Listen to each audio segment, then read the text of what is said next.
Have you got loads of apples but no idea what to do with them all? Well, stick around. I've got 7 delicious recipes where you could save your apples from being wasted. So let me walk you through, first of all, through 7 recipes. Let's start from the easiest to, kind of more complex, but they're all pretty easy actually. But the easiest of all is just baked apples, where you just put the apples in the oven, slow bake them, and then eat them either by themselves or, dip in a little bit of sugar, or whichever way you like to eat your baked apples. So that's a very easy, simple recipe. Then I'm going to share with you how you can make delicious, simple apple puree. So it's nothing but apples. This one actually has a little bit of sugar added, so either unsweetened apple puree or sweetened. Then just dehydrated apples. That's a simple recipe you could do if you have a dehydrator handy. So that's a really good way to preserve them for a long time in a either airtight container or even vacuum tight container. Then we've got apple and plum jam, which I've got recipe already on my YouTube channel. I'll link above and down below for you. This is super delicious. I also have an apple and onion chutney, which I've got a recipe on my YouTube channel already as well, and a link for you down above and below. Then I'll share with you this marzipan inspired apple puree. I haven't got a video for it, but I'll share, all the ingredients and step-by-step instructions how to make it. So this is just flavored, with almond essence. It's got that kind of marzipan flavor to it, if you like. And then I'll also share with you how to make this delicious apple ketchup as well. So for the simplest recipe, just wash your apples, put them in a kind of non-stick roasting tin. Actually even glass would work. And I'm gonna roast these at 190 degrees Celsius or 170 fan oven for about 45 minutes. So, my apples are small, so 45 minutes is enough. Yours might need up to an hour. So this is my apples fully baked after 45 minutes. And as you can see, they released some kind of juice that caramelized slightly, and it's really delicious if you can get it off, off the tin with the spatula or whatever. It kind of peels off as a bit of a jelly. It's delicious. And these now, you could cool them down first and then store them in a container and in the fridge, and they'll last for about a week. And I just love eating them as they are, or I like dipping them into a little bit of sugar to sweeten them, because these are not particularly super sweet apples, but when they're baking, they do kind of caramelize and concentrate their natural sugars within. So yeah, so these are such a delicious, healthy snack. So one of really easy ways to preserve your apples is to slice them into thin slices and dehydrate them. So I'll put this in a dehydrator on 41 degrees Celsius to keep them raw, and I'll dehydrate them for about maybe 24 hours. And as if by magic, this is what you end up with. So these apples are nice and dry. They're kind of flexible, and they've got a bit of, depending obviously what apples you dehydrate, they could be sweet, they could be sweet and sour. So in my case, it's kind of sweet and sour.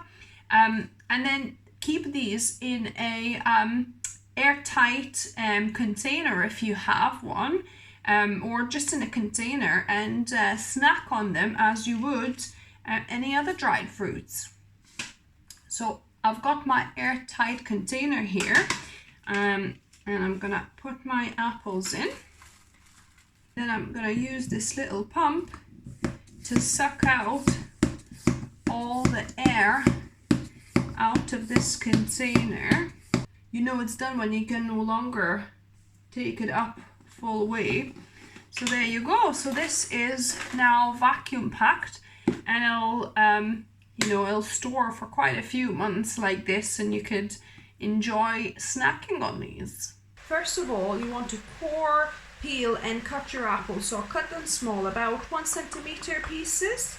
And then I've added about 1/4 cup of water just to make sure it doesn't stick to the bottom. So I've got my heat on medium high, and we want to saute this, stirring occasionally for at least the first 20 minutes. So you could fill the pot fuller than this. I've only had, you know, these many apples chopped up, but obviously when you're cooking you want to do as big batch as you can at the same, you know, amount of effort. So I'm gonna just close this, and we're gonna cook it at kind of medium, probably medium. You don't want medium high, about a medium heat for 20 minutes. So at this point my apples have sauteed for 20 minutes, and if you wanted to use sugar for your apple puree, add about half a cup for this amount, or if you have a full pot, this is about 3-liter pot, so if you had a full pot initially, then you can add up to a cup of sugar and then continue sauteing, cooking for maybe another 20-25 minutes. But I'm not adding any sugar to this. I'm gonna add a little bit more water because I find it's some evaporated, because I had to keep my lid slightly ajar because it was getting, you know, too much steam, and the pot was starting to splutter. So just added you know, about 1/4 of a cup or just under, and I'm gonna continuing sauteing on kind of medium low heat for another 20-25 minutes. So my apples sauteed for another 20 minutes, and as you can see now they're really softened and they're starting to really disintegrate. I had to add another 1/4 cup of water because they were looking quite dry before. So I'm going to switch off my heat, and I've got a stick blender, and I'm going to blend this up into a puree.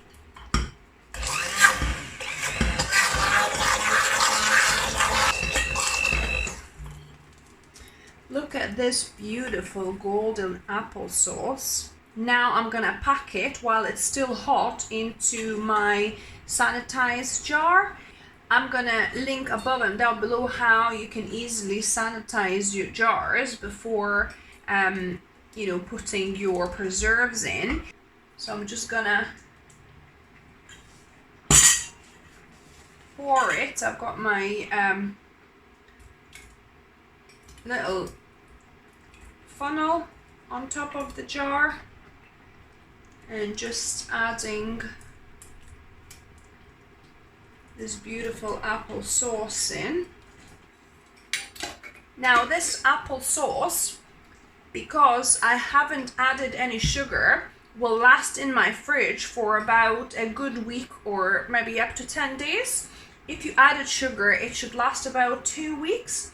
But you could also, once it cools down fully, you can freeze it, and that will keep for at least 3 months for you. I've got about 700 grams of cored, peeled and chopped apples. So you want to chop them smallish, about 1 centimeter pieces. It'll cook quicker. Then I've got a sliced onion, 1 onion, kind of quartered, then chopped a little bit smaller and then sliced. 2 cloves of garlic I've chopped. Then we have our spices. So I've blended half a teaspoon of brown mustard seeds, about 1 teaspoon of salt, so either sea salt or Himalayan salt are really nice salts to use. Then I'll add a teaspoon of onion powder here, and a teaspoon of smoked paprika for that kind of smoky ketchup taste. And I'll add just a pinch of allspice. You don't want much, just a little pinch. And then about a 1/4 teaspoon of black pepper. So I'll do a few brines here.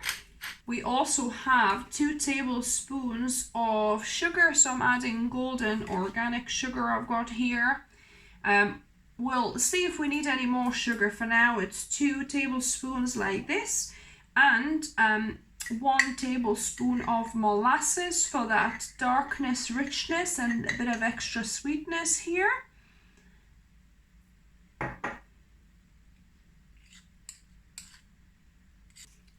Also 2 tablespoons, good 2 tablespoons of tomato paste, so that will kind of give a bit more richness. So about 2 heaped tablespoons. I then have 1/2 cup of apple cider vinegar here. And 1 cup of passata, so tomato kind of puree if you like. If you don't have passata, you could also blend chopped tomatoes and it'll be same kind of thing. And lastly, I'll add about a 1/3 cup of water here. So 1/4 to a 1/3 cup of water. And I'm just gonna give it a mix, and we're gonna put it on kind of medium-high heat to get it to simmering to boiling first. I'm mixing everything up as we heat it up. My apple ketchup has come to boiling, as you can see. So I'm just gonna lower the heat to kind of medium low or low actually, and then gonna put a lid on, slightly ajar, so it can kind of steam, but it doesn't dry out, it lets the steam out. And I'm gonna keep the sugar and salt out just in case we need to adjust anything afterwards. So I'm gonna cook it like this for about 30 to 40 minutes. In fact, I took the lid off after the first 10 minutes because it's quite moist, this ketchup, and we want for some of that water to evaporate. Initially it seems quite dry, but then obviously the apples release water naturally as well. So I've got it on low and I'm gonna simmer uncovered for another 30 minutes. It's been 40 minutes now. My apple ketchup has been simmering. I'm gonna take it off the heat for a moment because we're gonna blend this with my stick blender. So I'm gonna use my Bamix stick blender and I'm gonna blend this right in the pot.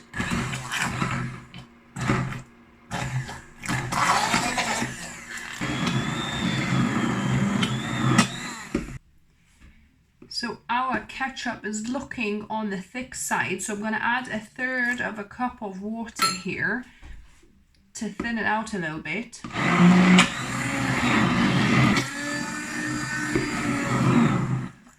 So this will become smoother as the apples further cook down. So at this point, carefully take a little bit off your apple ketchup and give it a taste test to see if you need any more sugar or any more salt or sourness. But obviously careful because it's really, really hot. Let it cool down. So it seems to me it needs a little bit more salt. So I'm going to add actually another 1/2 teaspoon of salt here and give it a mix.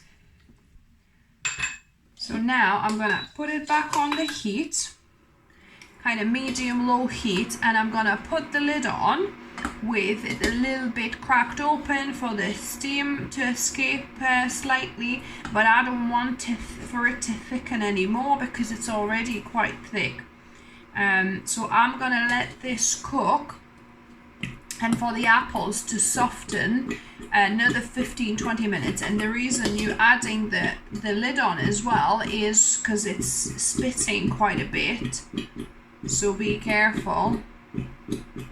I don't want this to burn at the bottom, so I'm putting it actually on low, and you best off coming and mixing it every so often, and again careful with the spitting. So my ketchup has simmered for another 20 minutes. I'm gonna switch it off. Don't want to risk scalding myself opening this lid while it's still spitting.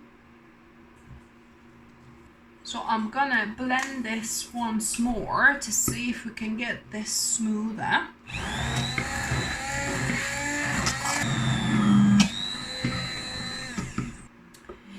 And the ketchup is still very thick, so I'm gonna add about a 1/4 cup of boiling water to this and blend again.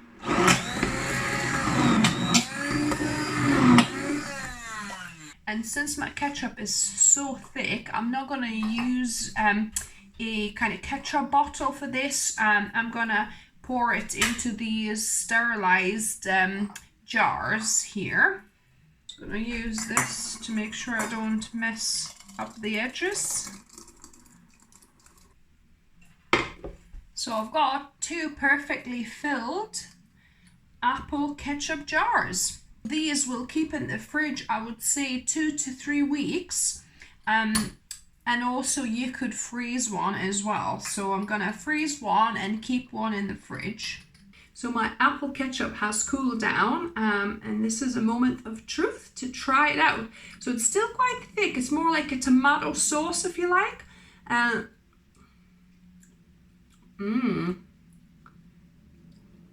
But the flavor, it's kind of a mix between tomato and apple. Really nice, kind of savory umami, almost barbecue-ish. If you added, you know, some more liquid smoke, and maybe even, you know, more kind of molasses, that would really be a sweet barbecue sauce.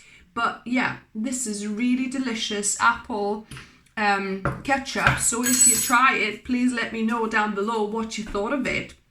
So I hope you enjoyed all the recipes I've shared with you to use up the apples. If you know other delicious recipes, please share with me down below, because it's always good to get some new ways to use up your autumn harvest. If you like the video, give me a thumbs up. If you're new to the channel, welcome and subscribe for more videos. I upload a couple of videos for you guys every week. And as always, remember, food is fuel, so be mindful of what you put in your body. Until next time.